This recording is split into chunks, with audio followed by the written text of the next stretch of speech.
Trump undertakes most ambitious regulatory rollback since Reagan.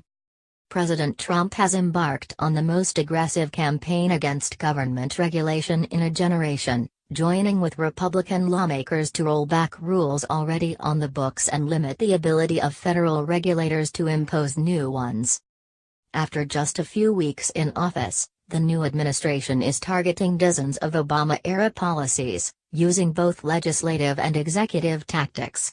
The fallout is already rippling across the federal negation bureaucracy and throughout the U.S. economy, affecting how dentists dispose of mercury fillings, how schools meet the needs of poor and disabled students, and whether companies reject mineral purchases that fuel one of the world's bloodiest conflicts. The campaign has alarmed negation labor unions, public safety advocates and environmental activists, who fear losing regulations that have been in place for years, along with relatively new federal mandates. Business groups, however, are thrilled, saying Trump is negation responding to long-standing complaints that a profusion of federal regulations unnecessarily increases costs and hampers their ability to create jobs. Under Trump, there's great optimism that all of them will be addressed, said Rosario Palnegation-Mieri, Vice President for Labor, Legal and Regulatory Policy at the National Association of Manufacturers. Trump and congressional Republicans are working to strip rules away at an unprecedented rate. One of the most powerful levers is the Congressional Review Act, a 1996 law that gives lawmakers the power to nullify any regulation within 60 days of enactment. Before Trump took office, the Congressional Review Act had been successfully used only once, to overturn a Clinton administration ergonomics rule in 2001. So far this year, the House has moved to nullify 8 new rules and is considering dozens more.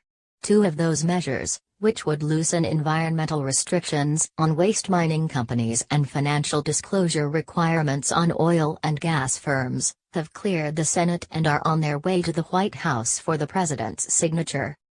A more extensive assault on government regulation is likely to come. On January 30, Trump signed an executive order that requires agencies to offset the cost of every significant new regulation by eliminating existing regulations or making them less onerous. The order declares that the total incremental cost of all new regulations issued this year shall be no more than zero. That sets a far more stringent standard than recent Republican administrations have attempted, experts on regulation said, leaving a slew of Obama-era rules in limbo. It's clear as can be that they intend to reduce the level of regulation, said James Gattuso, a senior fellow in regulatory policy at the Conservative Heritage Foundation, who said the directive marks the first explicit attempt to contain the costs of federal mandates. If successful, Gattuso said, it would be the first time in a generation, since Ronald Reagan was in the White House. According to the White House Office of Management and Budget, the cost of federal regulations has grown every year since 1982. Republicans of all stripes have long railed against what they say are crippling economic effects. Overregulation has stemmed economic growth and job creation, White House Press Secretary Sean Spicer recently told reporters. Making sure government rules are meeting their intent and not stifling job creation at the expense of whatever they were intended to do is something that should be smart and welcome by everybody, he said. The administration's anti-regulatory push goes well beyond a technical review, how negation ever. It's a much more aggressive rollback attempt than we've seen in recent years, said Tevi Troy, who served George W. Bush as a senior White House official and in 2 cabinet-level agencies. He noted that many conservatives have long been disappointed that the Bush administration did not do more to clear out some of the regulatory underbrush. Votes under the Congressional Review Act have come at such a rapid clip that liberal interest groups feel pummeled. After the House voted last week to overturn a planning rule issued by the Bureau of Land Management, Defenders of Wildlife spokeswoman Haley McKee issued a statement headlined, "The Congressional Review Act Claims Latest Victim." Meanwhile, The Trump White House is employing an executive tactic that dates to the Reagan administration, issuing a 60-day freeze on new regulations. The tactic is a mainstay of new administrations. George W. Bush initially delayed 90 Clinton-era rules, and Barack Obama delayed, altered or rescinded more than 24 of Bush's actions. Within a week of Trump's inauguration, the new administration withdrew 24 significant rules that were about to be sent to the Federal Register for publication, regulatory analyst Curtis Copeland said. The new administration also delayed the effective dates of roughly 250 others, including 30 Environmental Protection Agency rules that were frozen in a single day, with no opportunity for public comment. And although White House Chief of Staff Reince Priebus's January 20 memo called for a 60-day regulatory freeze, some regulations already are being delayed longer than that. An Agriculture Department rule tightening animal welfare requirements for organic livestock and poultry was just delayed from March 20 until May 19. As a result, groups that had finally settled long-fought battles are feuding once again. Take the issue of the rusty-patched bumblebee, whose population has shrunk 87% since the mid-90s. On January 11, the Obama administration declared it would be added to the endangered species list. Last Thursday, a day before those protections were set to take effect, the Trump administration said it would postpone the listing until at least March 21. Ryan Yates, Director of Congressional Relations for the American Farm Bureau, said the group is pleased that the administration is taking a second look. If the bee is declared endangered, he said, farmers in parts of Wisconsin, Illinois and Minnesota would be subject to severe penalties for killing or harming the insects through normal farming operations such as plowing and pesticide use. As an alternative, Yates said, the Farm Bureau is open to discussing a strategy for voluntary conservation. But voluntary plans are inadequate, said Rebecca Riley, a senior attorney with the Natural Resources Defense Council. Riley said the group is weighing whether to challenge the delay, which was issued without the normal 30-day period for public comment. We don't want to reach a point of no return for the rusty-patched bumblebee, Riley said in an email, but further delay could dash our last, best chance to keep this bee around. Incoming agency officials are also signaling significant shifts in the way some industries are regulated. In November, the EPA sent out a lengthy request to nearly 20,000 oil and gas companies, asking them to gauge their emissions of methane within 60 or 180 days, depending on their facilities. Methane is a potent greenhouse gas linked to climate change.